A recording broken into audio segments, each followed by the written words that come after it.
I still remember the sound of the gravel under Daniel's car tires as he drove away. It wasn't just the noise of a departing vehicle, it was the sound of something breaking quietly inside me. The old countryside home he left me in stood at the edge of a hill, surrounded by fields that hadn't seen care in years.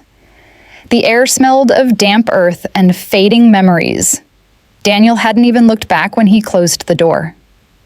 Maybe he didn't want to. I told myself not to cry. After all, I had raised him to be strong, to face life without fear. But as the dust settled behind his car, I realized strength feels different when you're alone. I touched the doorknob, its brass cold under my fingers, and stepped inside. The house creaked like an old friend trying to speak after years of silence. Cobwebs framed the corners, and the wooden floors carried the echo of steps that no longer belonged to anyone. Daniel had called it a place of rest. "You'll love it here, Mom," he had said, his tone firm but distant, as if reading lines rehearsed 100 times. "It's quiet, safe. You need peace." Peace, I thought. Funny how people use that word when they want to leave you behind. I unpacked slowly, setting down the few boxes he'd carried, in one filled with clothes, another with framed photos. In one of them, Daniel was 6 years old, his cheeks flushed, holding a toy airplane. I smiled faintly. That day, he'd begged to keep playing outside even after sunset, and when he finally came in, covered in mud, another woman had been there. Someone I hadn't thought about in decades. Her name was Margaret Cole. Back then, she lived next door to our small home in town. She'd been more than a neighbor, she was like a sister to me. When Daniel was little and I worked late shifts, she often watched him. I still remember the way he'd run into her arms, calling her Maggie, his small voice full of trust. She had this warmth, a way of making children feel seen. I never minded. I thought it was beautiful, the way she loved him as if he were her own, but sometimes I'd catch her looking at him with something deeper, a sorrow that didn't belong to a babysitter. As I placed the photo on the mantle, I wondered what had become of her. The world has a strange way of folding back on itself, doesn't it? We think we've moved on, but life keeps its own quiet circles. Later that evening, I made tea and sat on the porch. The sun dipped low, painting the sky in orange and lilac. The countryside was silent except for the distant chirp of crickets and the rustle of the wind through the tall grass. I wrapped my shawl around me and closed my eyes. For a moment, I could almost hear Daniel's laughter from years ago, the way it used to bounce off walls, innocent and bright. A soft creak interrupted my thoughts. I turned my head and saw her, an older woman, standing by the fence, a basket of flowers in her hands. Her hair was silver now, tied back neatly, and her eyes, those eyes still held that same deep kindness I once knew. "Evening," she called, her voice gentle, uncertain. I stood slowly, heart pounding. "Good evening," I managed to reply. She looked at me for a long moment, then smiled faintly. "I didn't think anyone had moved in yet.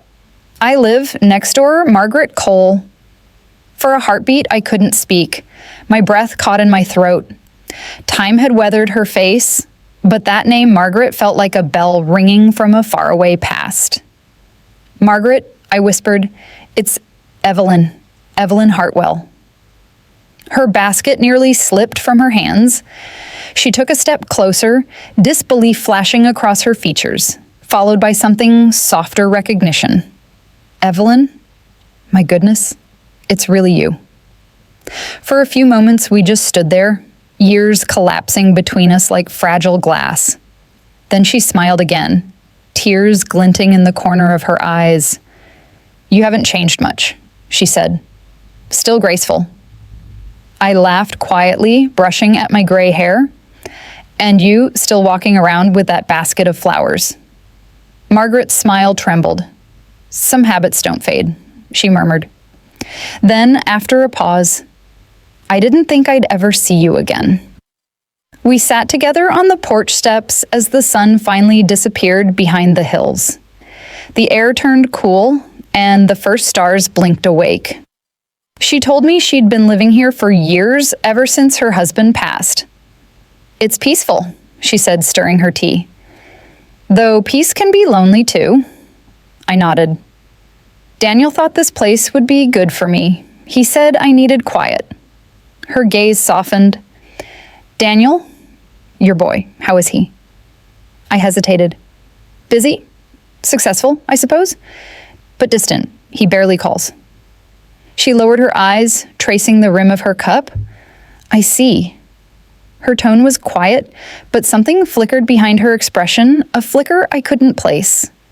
For the first time that night, I felt a strange tension in the air, as if something unspoken hovered between us.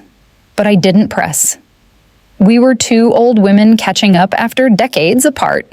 What harm could there be in that? As she stood to leave, she placed a hand on my shoulder. "If you ever need anything, Evelyn, anything at all, I'm right here." Her palm lingered for just a moment too long, and her eyes held something deeper than simple neighborly kindness.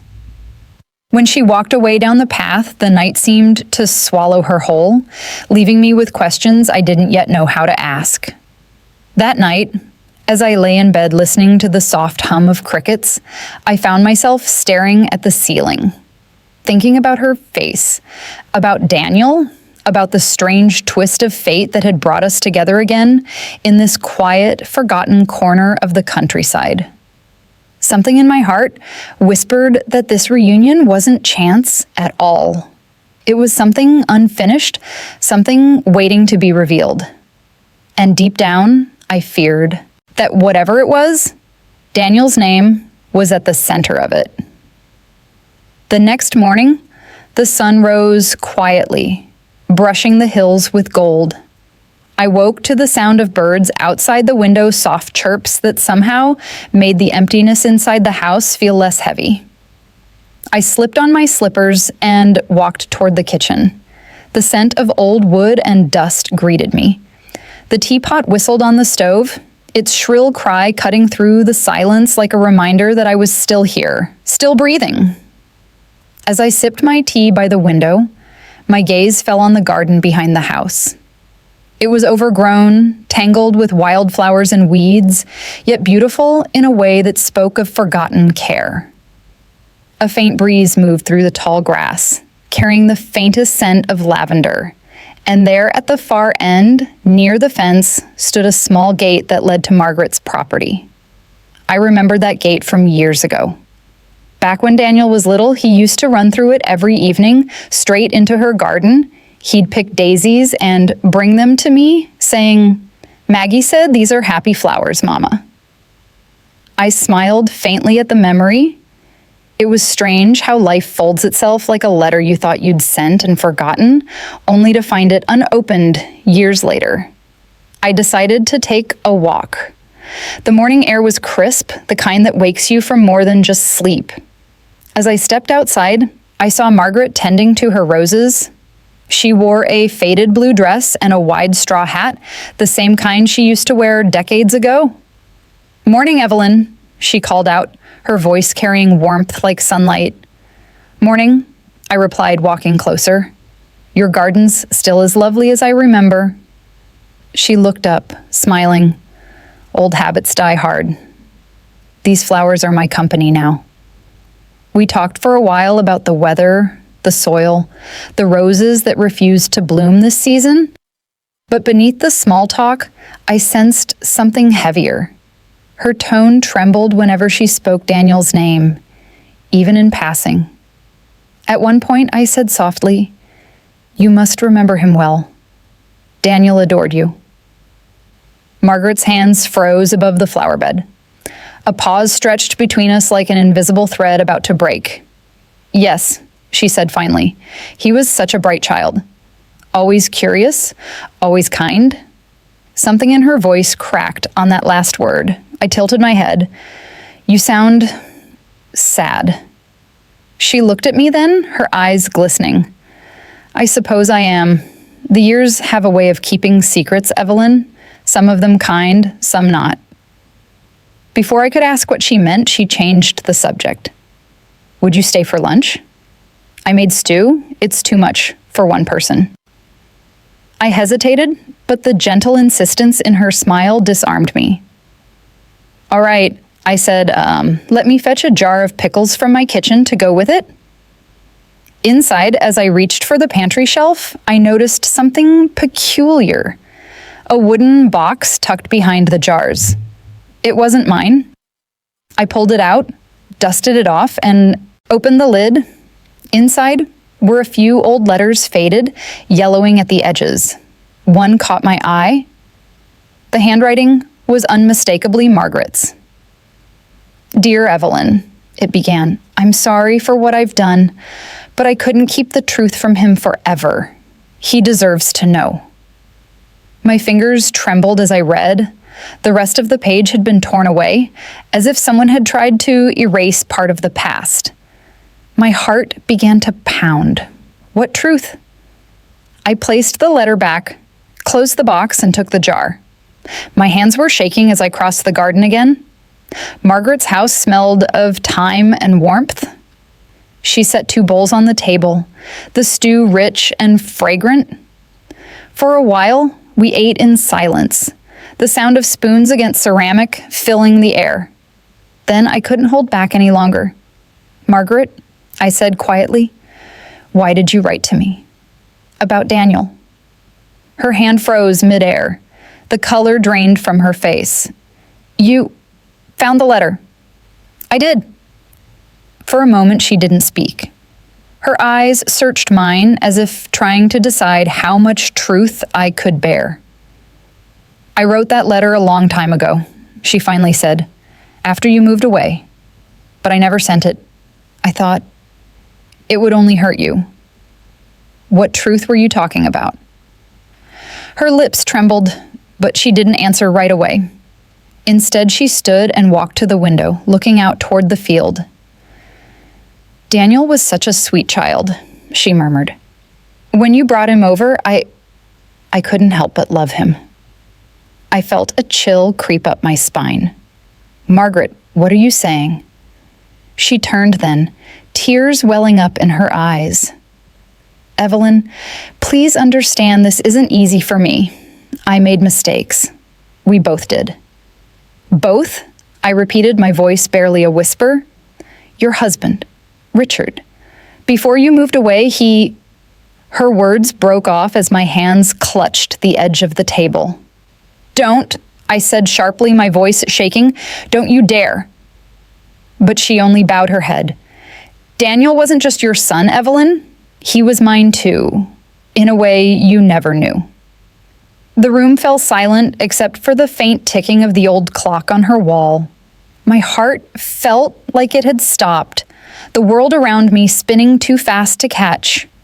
You're lying, I said, though part of me already knew she wasn't. He's my son. I raised him. I never meant to take that from you, she interrupted, tears streaming down her face. But Richard and I, before you two married, there was a time. And when you told me you were expecting, I prayed it was his. I prayed it wasn't mine. I stood there frozen, unable to breathe. The air felt thick, heavy with years of deceit. All at once, pieces of the past began to fit together Richard's unease when Margaret's name came up. Her overprotective affection for Daniel, the sorrow that lived quietly in her eyes, and then Daniel leaving me here, next door to her? Could that have been coincidence? Margaret's sobs broke the silence. I should have told you long ago I thought the truth would ruin us all. But fate has a way of bringing back what you bury. I wanted to speak, to scream, to deny it, but my throat refused to form words. My hands trembled as I turned toward the door. I can't, I whispered. Not now. She reached out as if to stop me, but I stepped back. "Please, Evelyn," she said softly, her voice breaking. "Don't hate me. He needs you still. Both of us do." I walked away without another word, her voice following me into the fading afternoon. The air outside was cold, but not as cold as the ache spreading in my chest. I didn't look back. Not yet. Because some truths demand silence before they can be faced. I didn't sleep that night. Every time I closed my eyes, Margaret's trembling confession replayed like a storm that wouldn't pass. Her voice, soft, yet heavy with guilt, echoed in every corner of the old house. "Daniel wasn't just your son, Evelyn. He was mine too, in a way you never knew." The clock struck 3. The shadows on the ceiling shifted with the moonlight, and my heart felt like it was carrying the weight of 2 lifetimes, hers and mine. I rose quietly, wrapped my shawl tighter, and walked to the window. Across the field, a faint light glowed from Margaret's house. She was awake too. I wondered what she was doing. Crying, perhaps. Praying. Or staring into the same darkness, asking herself the same questions I couldn't silence. Why now? Why tell me after all these years? And most of all, did Daniel know? That question wrapped itself around my mind like a vine, growing tighter with every hour. By morning, the sky had turned a pale gray, the kind that smells of rain. I made coffee, though I barely touched it. My hands shook when I reached for the phone, and after a long pause, I dialed Daniel's number. It rang once, twice. Then his voice, tired, distracted, professional. "Hey, Mom, everything all right there?" I hesitated. "Daniel, when you left me here, did you know who lived next door?" There was a silence long enough to make my pulse quicken. Then, he exhaled. "Yes." The cup in my hand trembled. "You knew Margaret lived here?" "Yes, Mom. I thought it might be nice for you. She's kind. You used to talk about her." I tried to steady my voice. "Daniel, has she ever spoken to you? About before you were born?" He hesitated again. The pause felt heavy, deliberate. "Why are you asking that? Please, just answer me." A sigh. "Then she told me some things? Yes." The world tilted. My knees went weak. "You knew?" His tone softened, cautious. "Mom, I didn't want to hurt you. I found out a few years ago. Margaret showed me some letters Dad wrote her. I didn't know how to tell you." I gripped the edge of the counter to keep from falling. "Letters. What letters?" "The ones Dad sent before you two got married. They talked about regrets. About her. And when I compared dates," his voice broke slightly, "it just made sense. She didn't claim anything, Mom. She just said she loved me like her own, and that was enough." Tears blurred my vision. "And that's why you left me here, isn't it? You wanted me to face it." "No," he said quickly. "I wanted you to heal." "Heal?" I whispered. "From what, Daniel? From the life I built believing a lie, or from the man who made me raise a child in a shadow I didn't even see?" He was quiet for a long time. Then, softly, "I thought maybe if you and Margaret saw each other again, you'd both find peace. You both loved Dad in different ways, but you both loved me. I thought that could be enough." I pressed my hand to my mouth, choking back a sob. I wanted to yell, to tell him he'd made things worse, that peace built on secrets isn't peace at all, but his voice, trembling slightly, stopped me. "Mom," he whispered, "I'm sorry."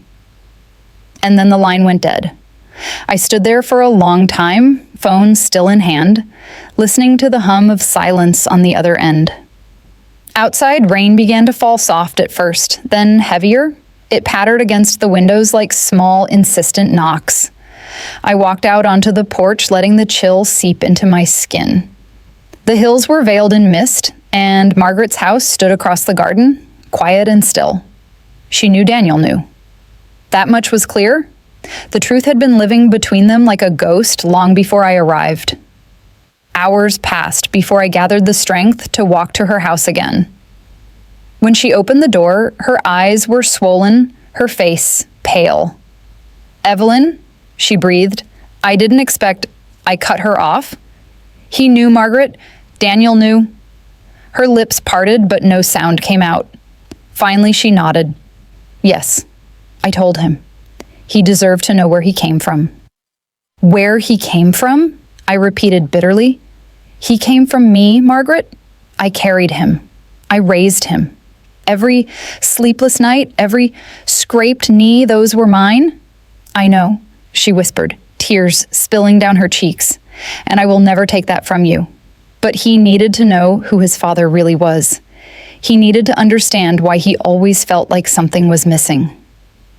I took a step closer, my anger trembling with sorrow. "And you thought this would fix it? Putting me here, forcing me to relive the past I buried?" She shook her head. "I didn't plan this. Daniel told me you were coming. I tried to stop him, but he said it was time. He said you both needed to be free of the weight your husband left behind." Her voice broke then. "Evelyn, I never wanted to destroy your peace. I wanted to share it. I've lived all these years with guilt, watching him grow from a distance. When he visited once, years ago, he didn't even recognize me. But I saw his smile, it was his father's, and I knew the past would find its way back someday." I turned away, unable to look at her. The rain soaked through my shawl, cold against my skin. "Do you know what hurts most?" I said softly. "That all these years, I thought I was the one holding a secret, that maybe I'd failed him somehow, as a mother. But it turns out everyone else already knew the truth, except me." Margaret reached out, but I stepped back. "Don't," I whispered. "Not yet." For a long time, we stood in silence, the rain falling between us like a curtain. When I finally left her porch, the sky had darkened, the path home blurred through the tears in my eyes. I didn't know what tomorrow would bring, only that something had changed forever. Inside, I found the box of letters again. I opened one, at random. The ink was faded, but the words were sharp.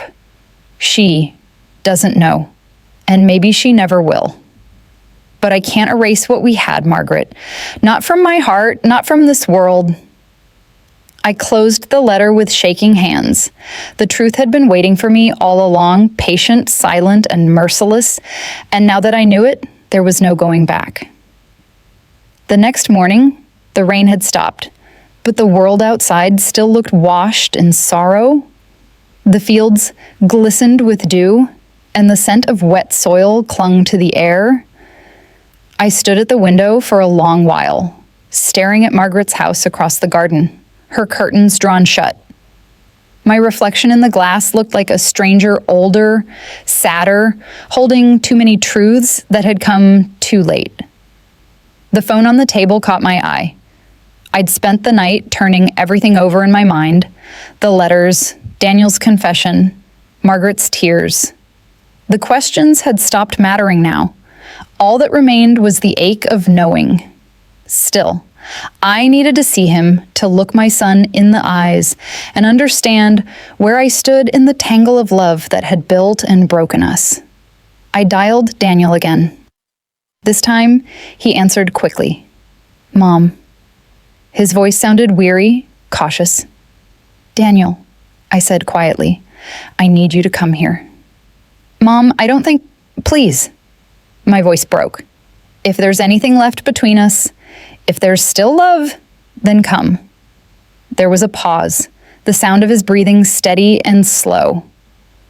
"All right," he finally said, "I'll come." By afternoon, his car appeared at the end of the road, its wheels stirring small clouds of dust. I stood on the porch as he stepped out, tall, sharp in his suit, but with tired eyes that looked like they'd forgotten how to rest. He hesitated for a moment, then walked toward me. "Mom," he greeted softly. "Daniel." We stood there for a while, the air heavy with words unspoken.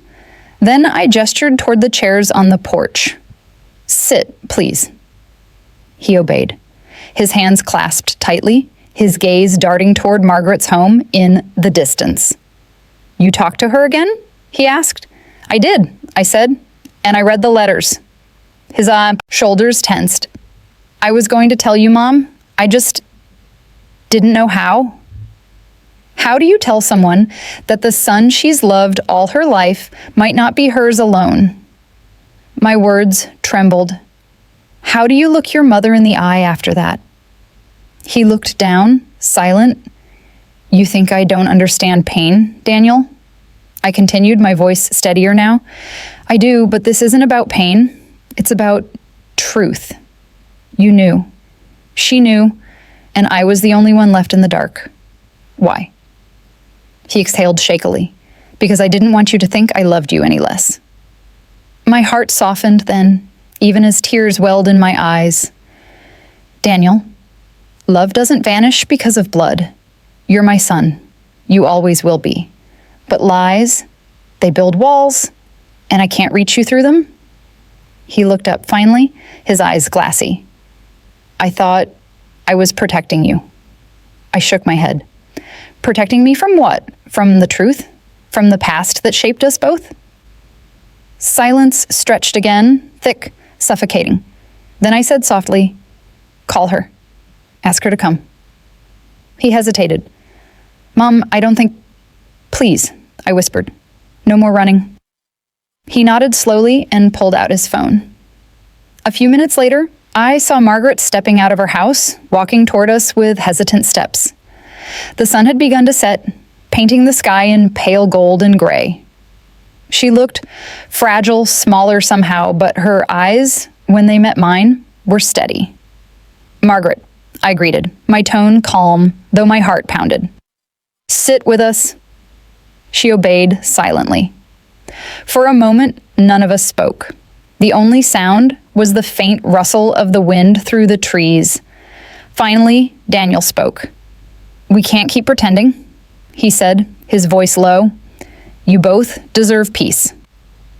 I looked at him, then at her. "Daniel tells me you showed him letters from Richard," I said. Margaret nodded, her hands trembling slightly in her lap. "Yes.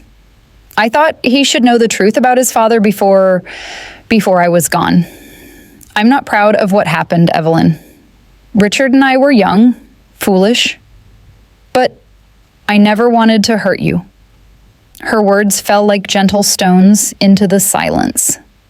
I could see the regret in her eyes, real, deep, unpolished. "Then why didn't you tell me?" I asked softly. "All those years, why didn't you say something?" "Because you loved him," she whispered. "And he loved you. I saw it. You built a life together, a family. And when Daniel was born, I thought maybe it didn't matter whose blood ran in his veins, only who would hold him when he cried. You were always that person." Her voice cracked then. "You were his mother, Evelyn. I could never take that away from you." Something inside me shifted, not forgiveness yet, but a quiet understanding. The pain didn't disappear, but it began to take shape, no longer wild and formless. Daniel reached for my hand, then hers. "You both loved me," he said quietly, "in your own ways. Maybe that's all that matters now." I looked at our hands, old and young, broken and healing, and felt something in my chest loosen, just a little. "Daniel," I said, my voice barely above a whisper, "you don't have to carry our mistakes. You didn't ask for this. All I ever wanted was for you to be happy, to know you were loved." Tears ran down his face. "I am loved, because of both of you." The wind shifted then, carrying the scent of blooming roses from Margaret's garden. The air felt lighter, as though the earth itself had exhaled after years of holding its breath. I looked at Margaret. Really looked, and for the first time I saw not the woman who had betrayed me, but the one who had carried the same wound, the same ache, all these years. Maybe, I said softly. We were both mothers to him in different ways. Her lips trembled into a faint smile. Yes, she whispered. We were. As the sun dipped below the horizon, we sat together in silence. Not as rivals, not as strangers, but as women bound by the same love, the same loss, and the same boy who had grown into a man that still held pieces of both our hearts.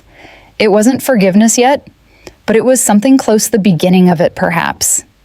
And as I looked at Daniel, I realized something profound. Sometimes love doesn't erase pain, it simply teaches you how to hold it gently. That night, after Daniel and Margaret left, I sat alone on the porch long after the stars had settled in. The countryside was quiet again, but not the same kind of quiet it had been when I first arrived. This silence was alive, filled with the hum of everything that had finally been spoken aloud, and the ache of what still lingered unsaid. The lantern beside me flickered, throwing soft shadows across the porch. I held one of the old letters in my hands, the paper thin and fragile, the ink faded like a memory, too tired to keep fighting time. I had read it 3 times already, yet I still couldn't put it down. Richard's words haunted me.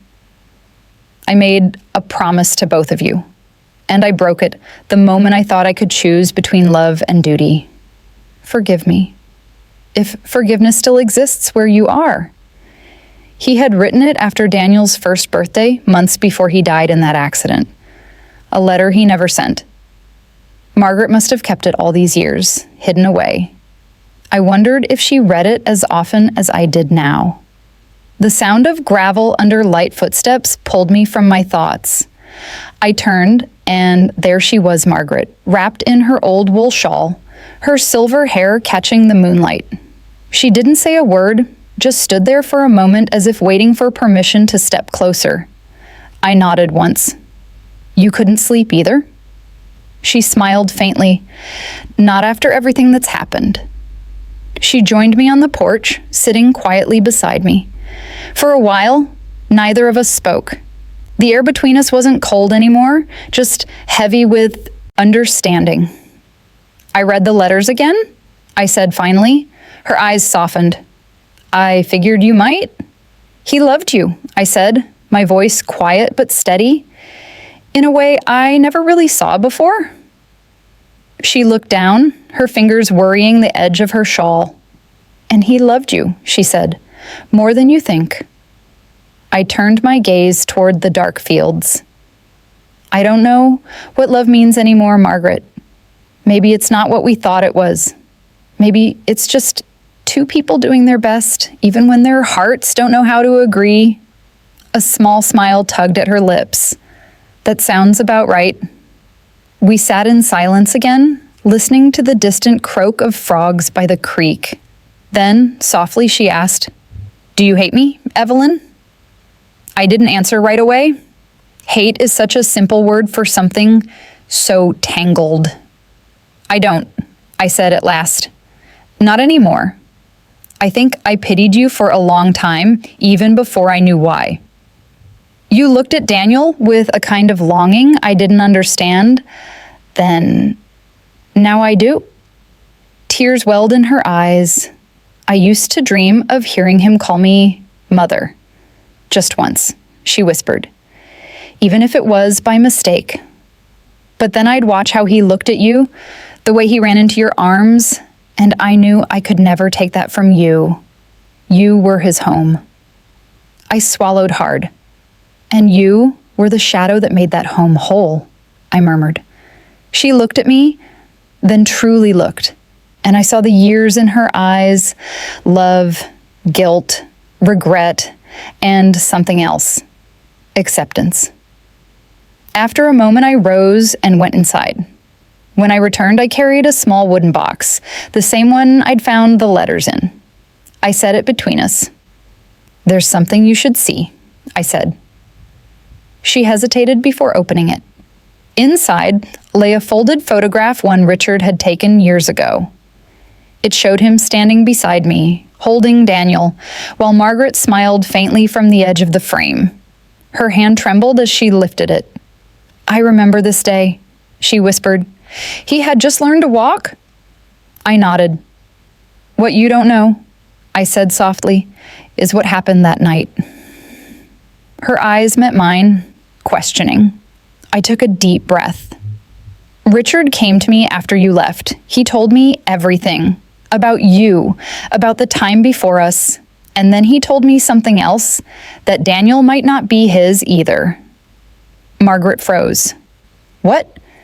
"He said he'd made a mistake," I continued, my voice steady despite the ache in my chest. "Before you, before me, there was someone else, a girl from the city.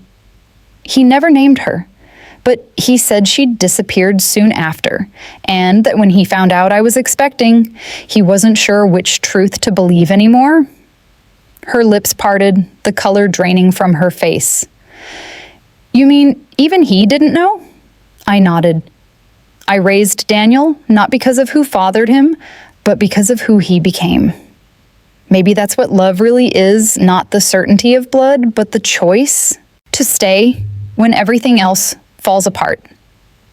Margaret sat back, stunned, her eyes glistening. "All these years," she whispered, "I carried guilt for something that might never have been mine to begin with." I reached out, placing a trembling hand over hers.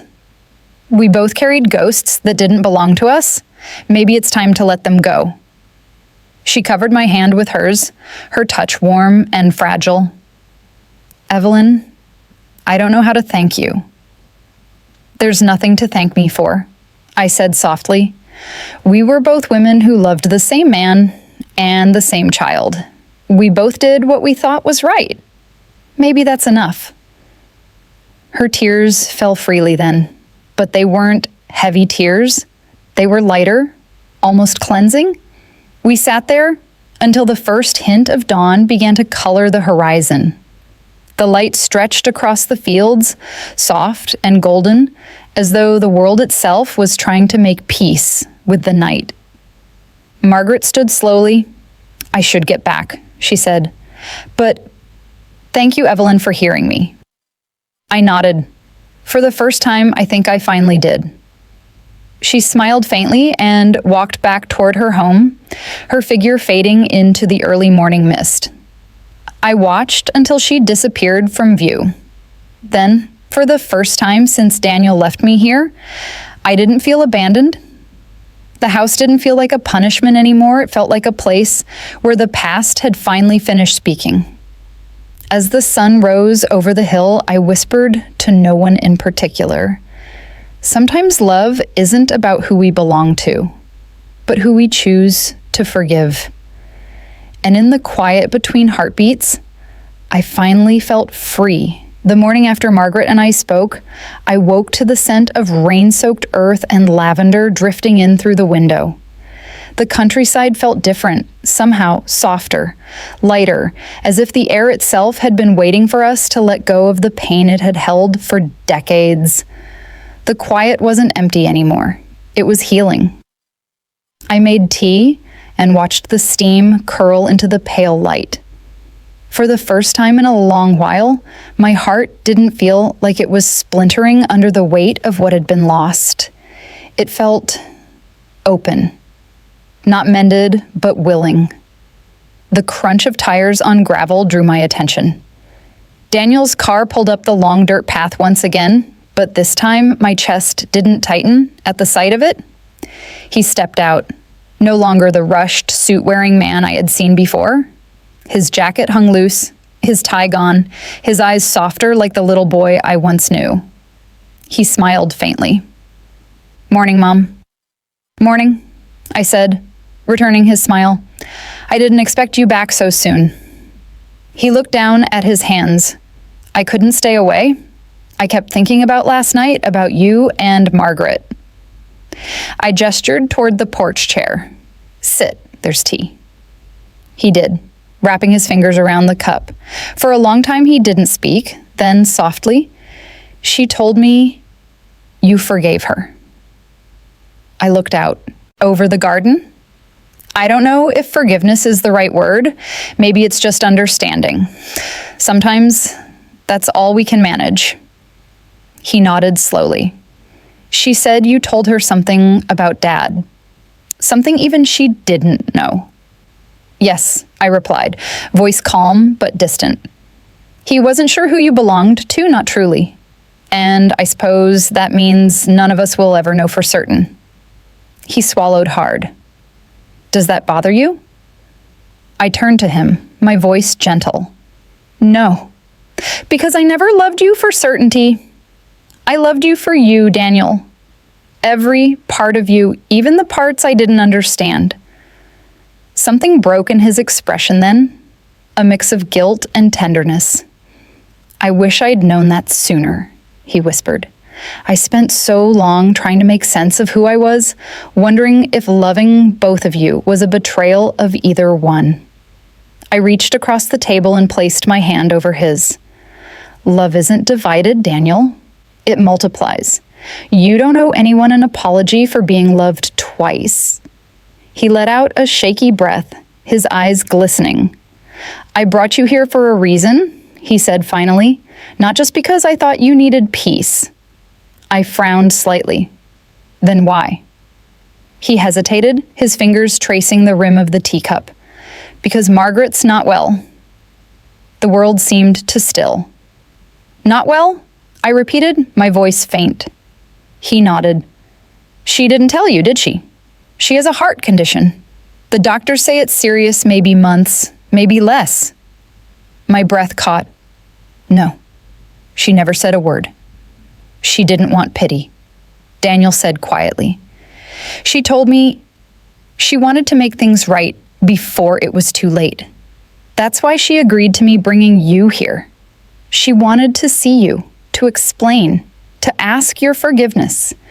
She just didn't know how to begin. I closed my eyes, the weight of his words pressing against my chest. I pictured her across the field, tending her garden, pretending not to tire, her hands shaking as she poured tea. How blind I'd been to the exhaustion behind her smile. She didn't want me to tell you, Daniel continued, but I think you have a right to know. She's planning to move back to her sister's place in the city for treatment. I stared at the hills in silence. The world felt suddenly fragile, like the sky itself might crack if I breathed too loudly. After a long pause, I stood. Take me to her? He didn't argue. When we arrived, Margaret was sitting by the window, wrapped in a blanket, her eyes fixed on the field beyond her house. She turned when she heard our footsteps, surprise flashing across her face. Evelyn, she said softly, you shouldn't be out in this weather. I could say the same for you, I replied gently. Daniel lingered near the door, his presence quiet but steady, while I walked closer to her chair. The color in her face had faded, her skin looked pale against the dim light. Still, her eyes, those deep, gentle eyes, held the same warmth they always had.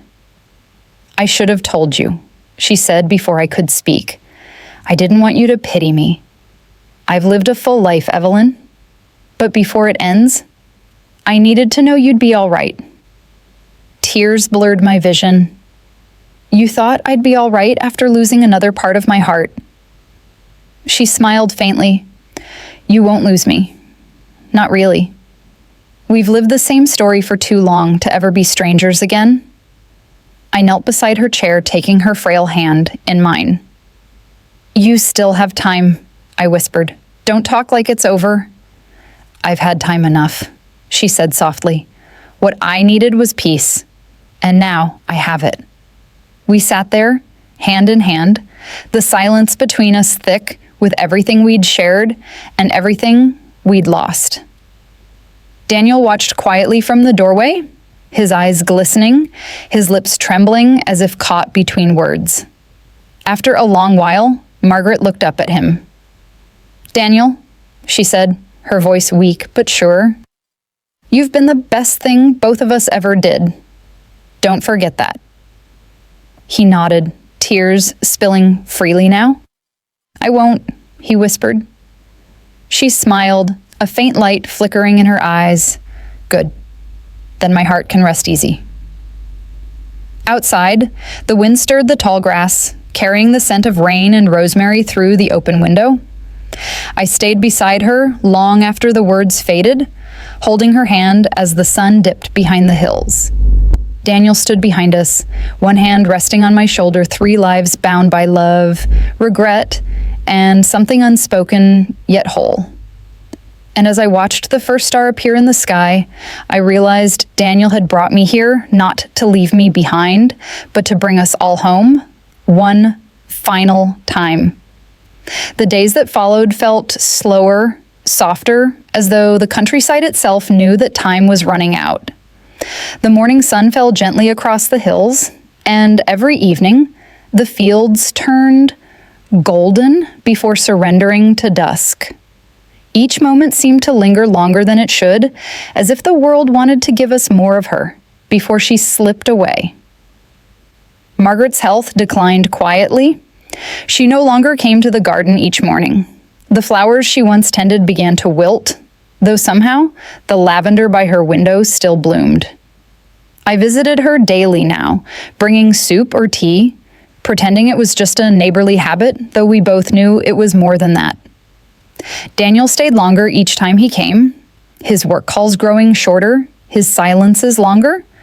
Sometimes he'd just sit by her side, reading aloud from old books or talking about nothing at all. And in those moments, I would watch them both, my son, her child, our bond, and realize that love, in all its imperfect forms, had brought us back together for a reason. One afternoon, the sky was heavy with clouds, the kind that threaten rain but never follow through. I found Margaret sitting in her chair by the window, wrapped in her shawl. Her breathing was shallow but peaceful. She looked up at me and smiled faintly. "Evelyn," she said, her voice barely more than a whisper, "do you ever think about heaven?" I paused, setting down the tray in my hands. "Sometimes," I admitted. "Mostly when I wonder who'll be waiting for me there." Her lips curved into the faintest smile. "I think it's a place made of memories, not walls or gates. The ones we loved will meet us there, in the moments that mattered most." I sat beside her, my eyes on the soft gray horizon beyond the window. "Then you'll have a garden there," I said, "and Richard will probably be fixing the fence you always complained about." She laughed weakly, the sound thin but real. "And you?" she murmured. "You'll be sitting right here telling him not to hammer crooked nails." I smiled through the ache in my chest. "Maybe I will." We fell quiet for a while. Then, as though gathering what little strength she had left, she reached for my hand. Her skin was cool, her fingers trembling slightly. "Evelyn," she whispered, "promise me something. Anything. When I'm gone, take care of him. Daniel. He'll try to be strong, but he won't know how to grieve. He'll pretend he's fine until he breaks." Tears pricked my eyes. "You have my word," I said softly. "But you'll tell him yourself. He still needs to hear your voice." Her gaze drifted toward the door, where Daniel stood quietly, leaning against the frame. He had come in without a sound. His eyes were glassy, his jaw tight, a man trying to hold himself together while the ground gave way beneath him. Margaret smiled faintly. "You're here." He nodded, moving closer, kneeling beside her chair. "Always." She reached up, brushing a stray lock of hair from his forehead, the same gesture I had done countless times when he was a boy. "You have your father's stubbornness," she said, "and your mother's heart." He tried to smile, but his voice cracked. You were my mother too." A tear rolled down her cheek. Then, I've been twice blessed. I looked away, unable to hold back the tears anymore. The sound of rain began to whisper against the roof light, hesitant, as if even the sky was mourning softly. "Daniel," she said, her voice growing weaker, "listen to me. Life will ask you to choose between love and pride, between truth and silence. Always choose love, even when it hurts." He nodded, gripping her hand tighter. "I will." Her eyes fluttered slightly. "Good," she murmured, "because love is the only thing we leave behind that doesn't fade." The room grew still. The only sound was the ticking of the clock on the mantel and the steady rhythm of rain. Her breathing slowed. Once, twice, and then softly it stopped. Daniel buried his face against her hand, his shoulders trembling with silent sobs. I placed a hand on his back, my own tears falling, freely. There were no words, just the raw, aching truth of goodbye. We stayed like that for a long time, 3 souls in a room that suddenly felt too small for so much love and loss. When the doctor came later and confirmed what we already knew, I walked outside, letting the rain wash over me. The fields shimmered in silver light, and the lavender by her window bent gently in the wind as though bowing one final time. Daniel joined me, his face pale, his eyes red. "She's gone," he said quietly.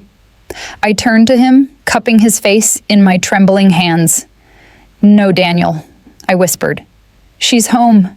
She's just gone where love doesn't hurt anymore." He pulled me into his arms then, holding me like he hadn't since he was a child. For the first time in years, he let himself cry the kind of cry that comes from the very center of who we are. I held him tightly, feeling his grief merge with mine, 2 broken hearts learning to beat in rhythm again. As the rain eased and the clouds began to part, a soft ray of light broke through, falling across the fields, across the lavender, across the place where the truth had once shattered us, but somehow brought us closer in the end. Margaret's voice lingered in my mind, faint but sure. Love is the only thing we leave behind that doesn't fade. And for the first time in a long time, I believed her. The morning after Margaret's passing, the house felt unbearably still. The scent of lavender lingered in the air, faint but unmistakable, as if her spirit refused to drift too far just yet. The rain had stopped during the night, and soft sunlight now filtered through the clouds, warming the wooden floors that had known so much sorrow and so much love. Daniel and I moved quietly through her house, neither of us speaking much. Grief has a way of demanding silence, of turning even simple words into fragile things that could break under their own weight. I found myself drawn to her garden. The roses were damp with dew, their petals heavy and bright. She'd loved them most of all, each one carefully pruned, tended, spoken to as though they could hear her. I knelt beside the bed of pale pink ones and traced a finger along a leaf still trembling from last night's rain. Daniel joined me a few minutes later, carrying a small wooden box he had found in her dresser. She left this with a note that said, "For when I'm gone." His voice cracked softly. "I think it's for us." He handed it to me, and I turned the worn latch with care. Inside were small keepsakes: a dried rose, a silver locket, a folded handkerchief embroidered with her initials. And beneath it all, an envelope with both our names written in her familiar looping script: Evelyn and Daniel. My hands trembled as I opened it. The paper was thin, fragile from age, but her handwriting was clear. "My dearest Evelyn and Daniel, if you're reading this, it means my time has come. I hope you'll forgive me for leaving in a silence. There are things I wanted to say in person, but my heart was too weak for more goodbyes. Evelyn, Thank you for raising Daniel with the love I could never give him. You were always the stronger one, the braver one. You took what life handed you and made a home out of it. I envied you for that once, but now I see that your love was what saved us all. Daniel, my sweet boy, I used to watch you from afar and wonder if you ever felt me near. When you were small, you once brought me a daisy and said, "This one's for the lady who smiles at me." You didn't know then, but I carried that moment for years. That was enough. I don't know if blood binds us, but love certainly does. And that's the only truth I ever needed to believe. You both gave me something beautiful at the end of my life, peace. I can rest now, knowing you've forgiven me, knowing you'll have each other when I'm gone. And one more thing beneath the old rose bush by the fence, there's something I've kept buried since before you moved here. It's time you had it. With all my heart, Margaret, I pressed the letter to my chest, feeling my throat tighten. Daniel knelt beside me, his hand brushing the damp soil near the roses. Without a word, he began to dig carefully, the earth soft and dark from the rain. After a few minutes, his fingers hit something solid. He brushed away the dirt to reveal a small tin box rusted at the corners. He looked up at me before lifting it out. Together, we opened it. Inside were a few photographs, old and faded. One of them stopped my heart. Richard holding a newborn baby Daniel, while Margaret stood beside him, her hand resting lightly on his shoulder. She looked young, radiant, but her eyes carried a sadness I hadn't noticed before. There was also a folded letter in Richard's handwriting. The ink was smudged in places, but the words were still legible. To whoever finds this, if you're reading it, it means I couldn't make things right while I was alive. I loved two women, both good, both kind, and I wronged them both by not being honest. Margaret, you deserve truth. Evelyn, you deserved peace. I could give neither. Daniel, my boy, you were born from love, though I no longer know whose. Maybe that's why you carry the best of both of them. You have Evelyn's heart and Margaret's eyes. Perhaps that's how life forgives what love breaks. If I'm gone before you're old enough to understand, know this. It doesn't matter who gave you life, only who gave you love. And you, my son, had that in abundance. Forgive me, if you can. Richard Hartwell. Daniel's shoulders shook as he read the final line. I reached out and took the letter from his hands, pressing it against my chest as tears blurred my vision. For the first time, the truth didn't hurt. It didn't sting with betrayal or ache with questions. It just settled, like the last piece of a puzzle that had been waiting all along to make sense. Daniel looked at me through his tears. He was right, he whispered. It doesn't matter who gave me life. I smiled faintly, brushing his cheek with trembling fingers. Because you had us both. And somehow, through everything, we all found our way back to each other. We buried the letters again, but this time in a wooden box lined with lavender petals and tied with a thin white ribbon. Not as secrets, but as memories the kind meant to stay, not to hide. Before we left, I plucked one of the roses Margaret had loved most, the pale pink one that had bloomed against all odds. I placed it on the soil where she had once knelt, whispering, "Rest easy now, old friend." As we walked back to the house, Daniel slipped his arm through mine. The sun had climbed higher, painting the sky in soft gold. For the first time in decades, I didn't feel the past clinging to me. I felt it walking beside me, gentle, forgiving, complete. Some stories end with loss. Ours ended with understanding. And in that quiet moment, I realized that the house Daniel had left me in was never meant to be a place of exile. It was meant to be the place where love came home to rest. The morning of Margaret's funeral arrived with a soft breeze that carried the scent of lavender across the hills.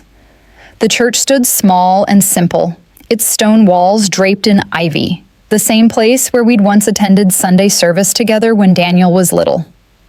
The bells tolled slowly, each note echoing through the valley like a farewell whispered by the world itself. I dressed in muted gray and pinned a single rose, one of Margaret's, from her garden to my coat. Daniel stood beside me in silence, his hands clasped, his expression solemn but peaceful. The grief between us no longer felt sharp. It was gentler now, like the ache left behind after a long cry. As we walked toward the churchyard, I noticed how the townsfolk greeted us with quiet nods. Many remembered Margaret as the woman who brought flowers to everyone on birthdays, on losses, on ordinary days when someone needed reminding that kindness still existed. She had left a trace of herself in every life she touched. Inside, the air smelled faintly of old wood and beeswax candles. The pews creaked as people settled, and sunlight streamed through the stained glass, painting the floor in colors Margaret would have loved. Soft blues, deep reds, and golden light that danced over the altar. The pastor spoke with tenderness. Margaret Cole was a woman who gave more love than she ever took, he said. And in the end, love was all she left behind, a gift that will keep blooming in the hearts she tended. Daniel's hand found mine. His grip was firm, steady. I glanced at him and saw tears slip quietly down his cheek. I didn't wipe mine away. There was no shame in them anymore. After the service, we walked to the hill behind the church, where she would be laid to rest. The wind picked up slightly, lifting the edges of the white cloth draped over the casket. I knelt beside it and placed her letter, the one she had written to both of us inside, before they closed it. "Rest now, Margaret," I whispered. "The garden's in good hands." When it was over, people began to drift away, their steps soft against the grass. Daniel and I stayed behind. The sun had begun to break through the clouds, and the air was filled with the faint hum of bees moving between wildflowers. Daniel knelt beside me, pressing his palm against the earth. "She'd like this place," he said quietly. "It feels peaceful." I nodded. She used to say peace wasn't found, it was made. He looked at me then, his expression thoughtful. "You've both made a lot of it, Mom. More than I deserved." I smiled faintly. "You were the reason we could." He chuckled softly. "You always say that." "Because it's true." We stood there for a long moment, neither of us needing to speak. The silence wasn't empty anymore.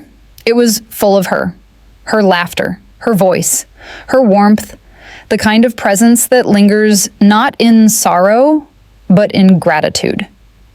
When we finally began the walk back down the hill, I noticed how the wind seemed to shift, carrying the faint sound of chimes from the church tower.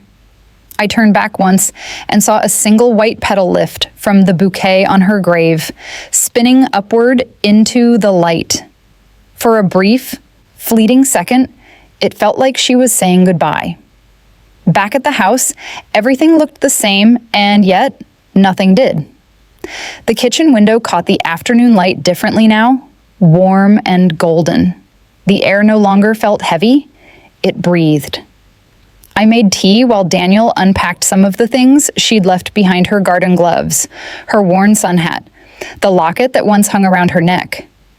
Inside the locket were 2 tiny photos, one of me, one of Daniel. I traced my finger over the image and smiled through the tears. "She carried us with her, all along," I murmured. Daniel nodded. "You think she knew this would all happen, us being here, finding her again?" I looked out toward the garden, where the last of the sunlight rested on the roses. "Yes," I said softly. "Margaret always believed in circles that life comes back to where it began. Maybe she was right."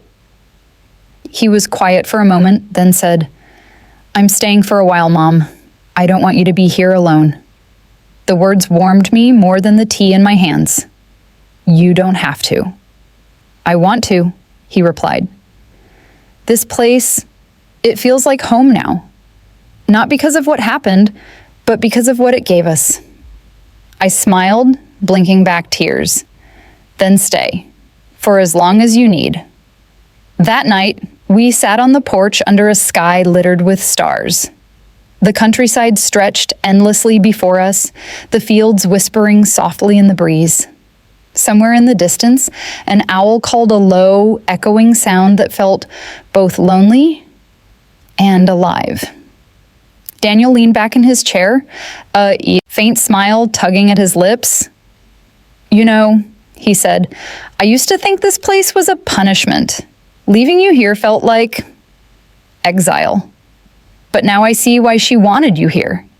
You both needed to find each other before it was too late." I turned toward him, the night wind cool against my skin. "Maybe that's what life is, not a straight line, but a circle of second chances." He nodded, eyes glinting under the starlight. "Then maybe we're finally where we're supposed to be." We sat there until the night deepened into quiet, and I felt something inside me settle, not a conclusion, not an ending, but peace. Real peace. The wind moved through the garden once more, brushing against the lavender, making the chimes on the porch sing a soft, uneven tune. And in that melody, I could almost hear her voice, tender and familiar. "Don't mourn me, Evelyn. Just keep tending the flowers." I smiled through my tears and whispered into the night, "I will." The weeks that followed Margaret's funeral passed like slow-moving clouds, one blending into another, soft and quiet. The house began to change, little by little, as if it too was learning how to breathe again. The walls didn't seem as gray. The silence didn't echo the same way. And for the first time in years, the air carried more than just memories, it carried life. Daniel and I spent our mornings in the garden. It had once been Margaret's sanctuary, and now it became ours. Together, we pulled weeds, turned the soil, and planted new roses alongside her old ones. She had left behind boxes of seeds labeled in her neat handwriting, daisies for hope, peonies for forgiveness, lavender for peace. Daniel read each label aloud, smiling softly. She really did name everything, didn't she? "She always believed flowers could talk," I said, wiping my hands on my apron. "Maybe they do. We just forget how to listen." He laughed lightly, a sound that had been rare in our home for years. It made something inside me loosen, like the first warm breeze of spring after a long winter. By midday, we'd rest on the porch with lemonade, our hands still covered in dirt.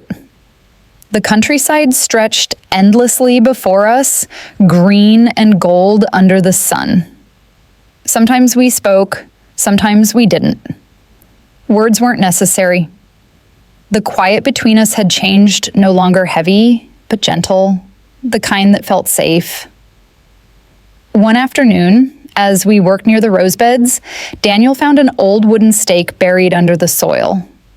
Attached to it was a weathered metal tag, the engraving faded but still visible. He wiped the dirt away and squinted. "Look at this, Mom. It says, 'For the ones who stay.'" I ran my fingers over the words, feeling a lump rise in my throat. "That was Margaret's way of saying, 'Thank you,'" I murmured. "She planted that after her husband died? Said the garden was for everyone who kept going, even when they didn't know how." Daniel smiled faintly. "Then I guess this garden is ours now." "Yes," I said softly. "Ours and hers." Over the next few months, the house began to draw attention. Passers-by stopped at the gate to admire the rows of flowers that now climbed the fence and lined the path. The townsfolk, who had once only waved in passing, began to visit bringing pies, stories, and their own small losses. It seemed everyone had something they needed to leave among the petals. Before long, people started calling it the garden that never slept. They said the blooms never seemed to fade, even when the season turned.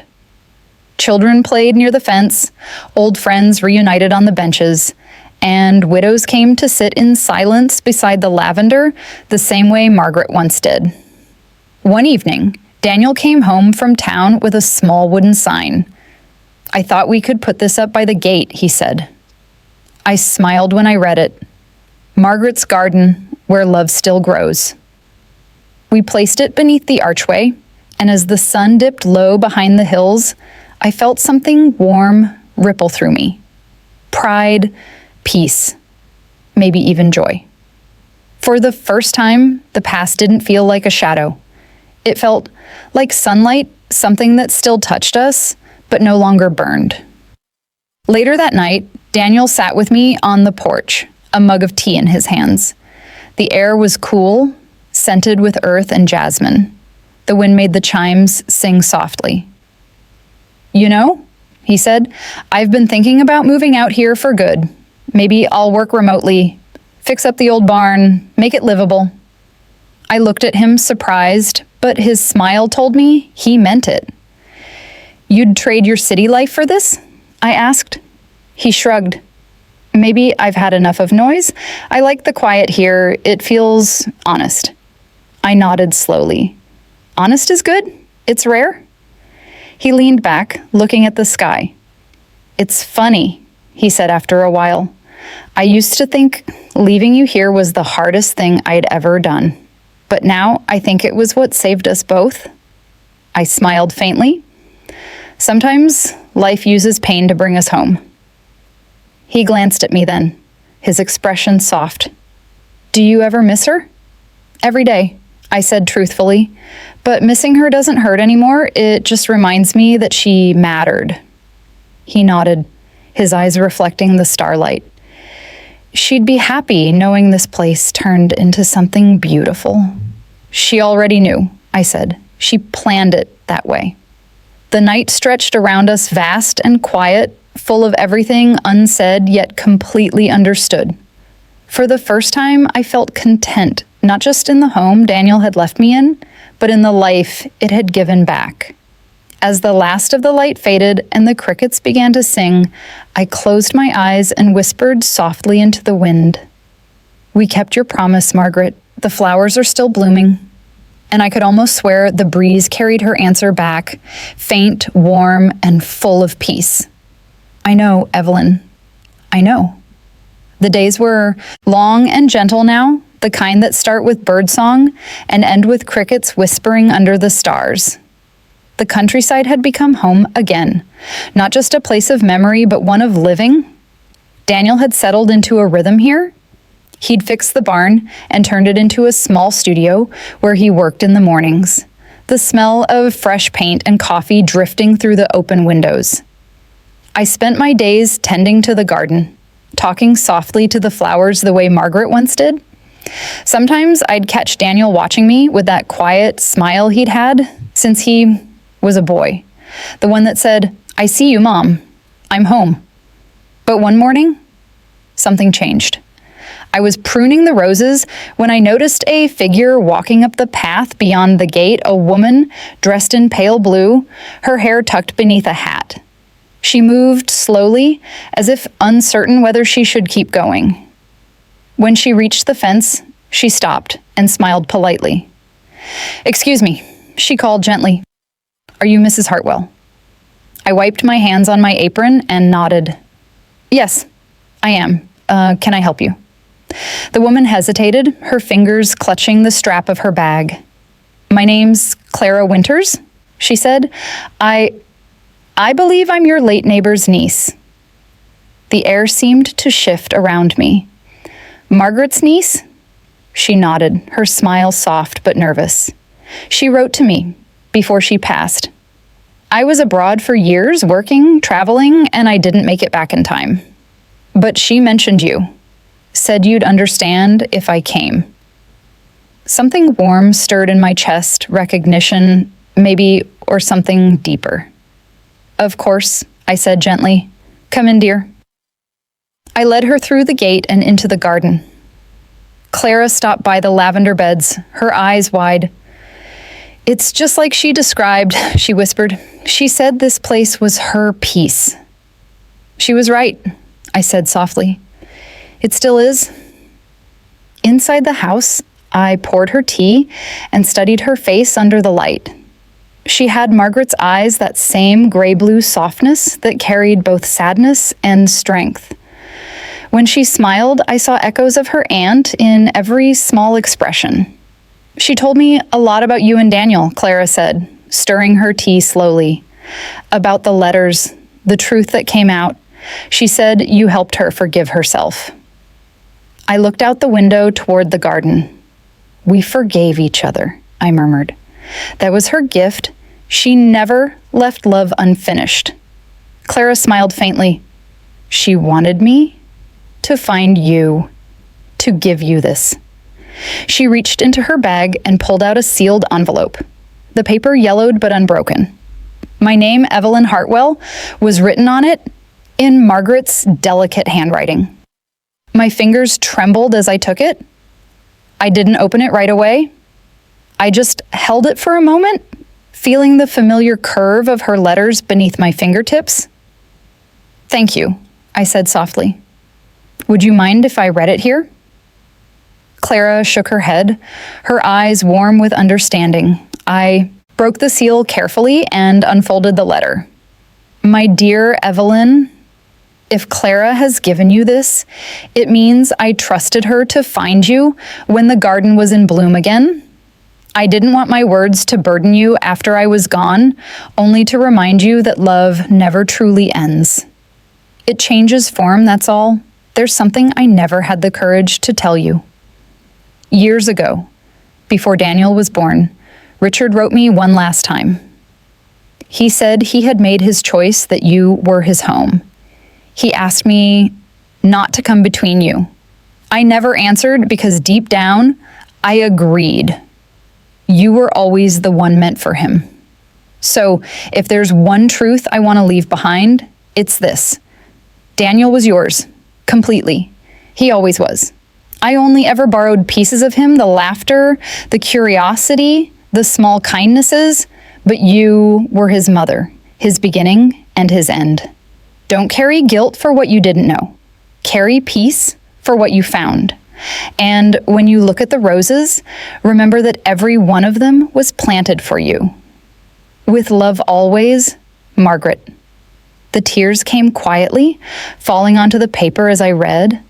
The world around me blurred, but her words glowed like soft light through mist.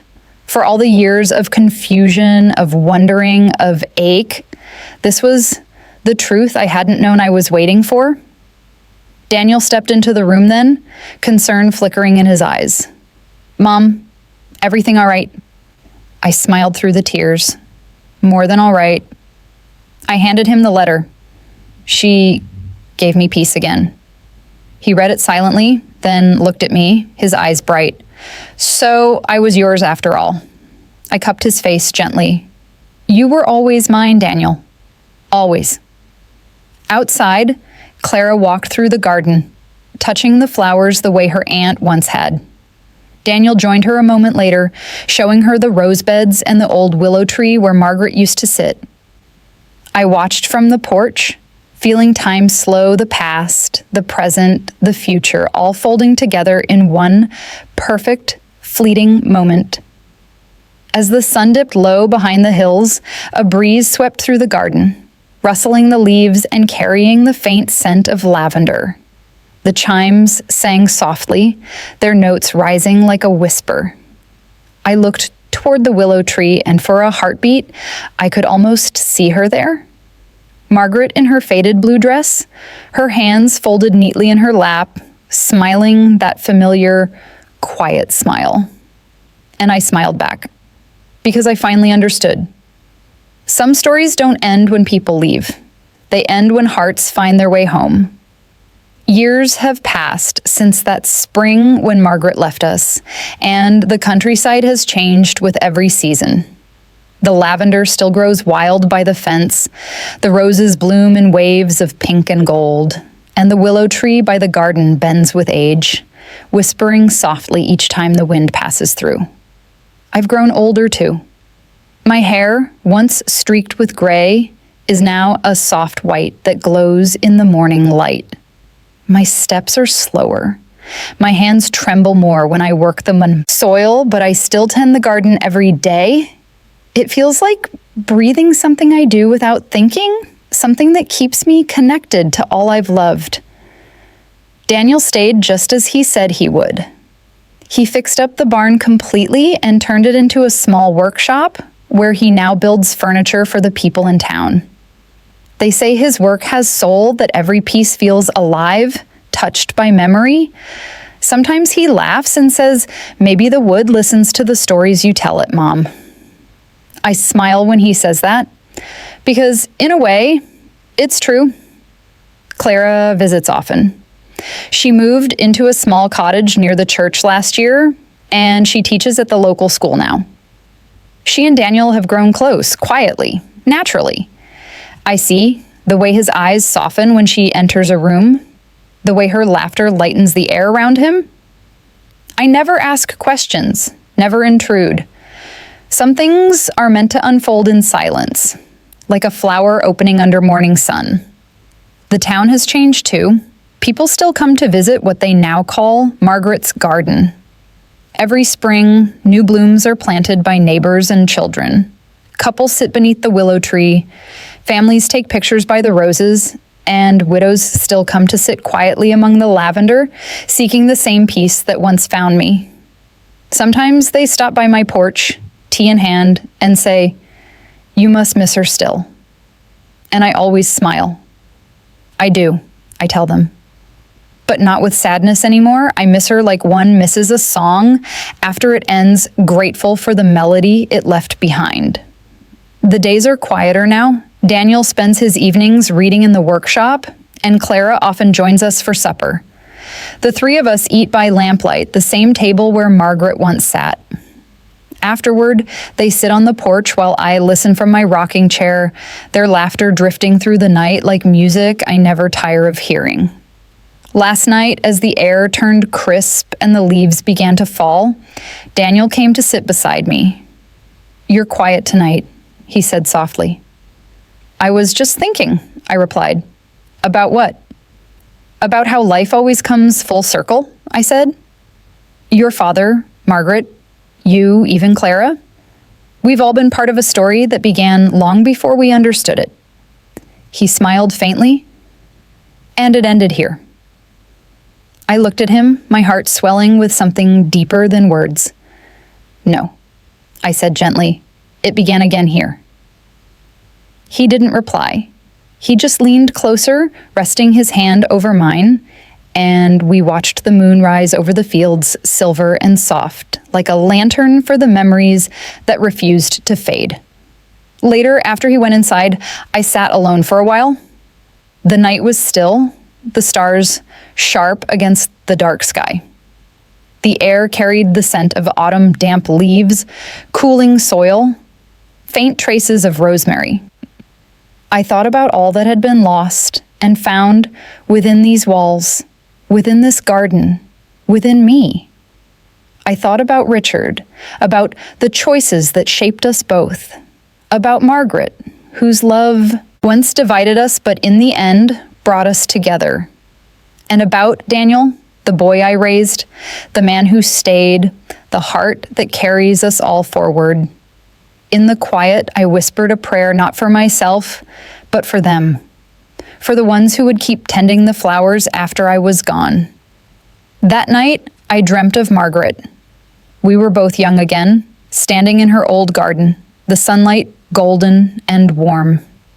She was laughing that same light, unguarded laugh I'd almost forgotten. Daniel was a boy again, running through the rows of flowers, his small hands reaching out to us both. She turned to me and said, "You see, Evelyn, love doesn't end. It just changes hands." When I woke, dawn was breaking. The sky glowed a soft rose gold, and the dew shimmered across the petals like tears that didn't hurt. I rose slowly, wrapped my shawl around my shoulders, and stepped outside. The air was cool and kind. The chimes sang their gentle tune, and I smiled. Somewhere, I knew Margaret was listening too. As I walked along the garden path, I paused beneath the willow tree, our tree now. Beneath it stood a small plaque Daniel had placed there just last week. The words were simple, carved carefully into the wood, for Margaret and for the love that stayed. I knelt and brushed the fallen leaves away from its base, my heart full. "We did it," I whispered. "We kept your promise. The flowers are still blooming." And I swear I heard the wind answer soft, steady, certain. They always will. I closed my eyes then, feeling the warmth of the sun touch my face, the hum of life all around me, every petal, every breeze, every heartbeat, alive with the memory of love that never left. In that moment, I understood the truth Margaret had tried to tell me all along. Some stories don't end when we're gone. They live on in the gardens we leave behind. It's strange.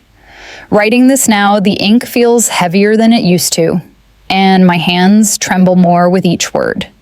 The doctor says my heart is slowing, but I don't mind. Hearts like mine have been full for too long. They deserve to rest eventually. Daniel and Clara think I don't notice when they whisper about me in the kitchen, about the tiredness in my eyes, the way I fall asleep in the chair by the window. But I notice everything. I've learned that life becomes clearer near its end, like the world is finally willing to speak plainly. So tonight, while the candles flicker and the wind moves softly through the lavender outside, I'm writing this letter for them and for the garden. My dearest Daniel and Clara, when you find this, I hope you're sitting on the porch, watching the sunset like we always do. I hope the roses are still blooming and the chimes are still singing above the door. I hope you can feel how much I loved you, even now. Daniel, my son, you were the reason my heart kept steady when life tried to pull it apart. I've watched you grow into a man kinder than the world deserves. You've given this old house laughter again.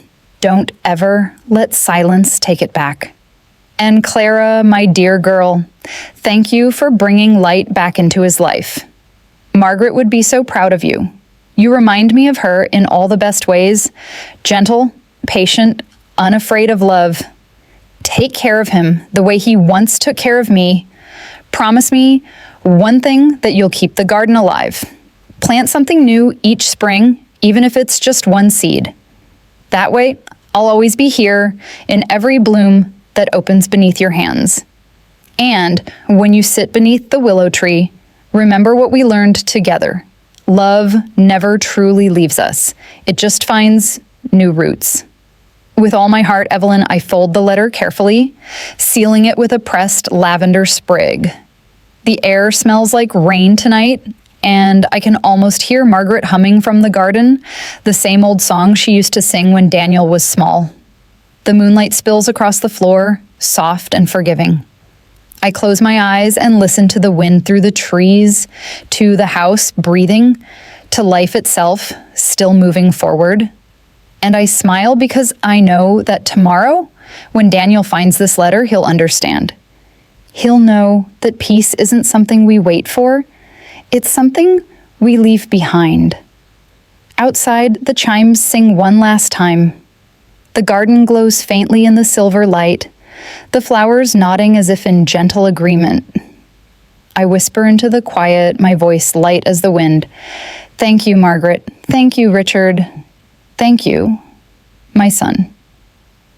Then I rest my hands in my lap, take one last breath, and let go like a petal falling from a rose that has loved the sun long enough. And somewhere, beyond the fields and the fading light, the garden keeps on blooming.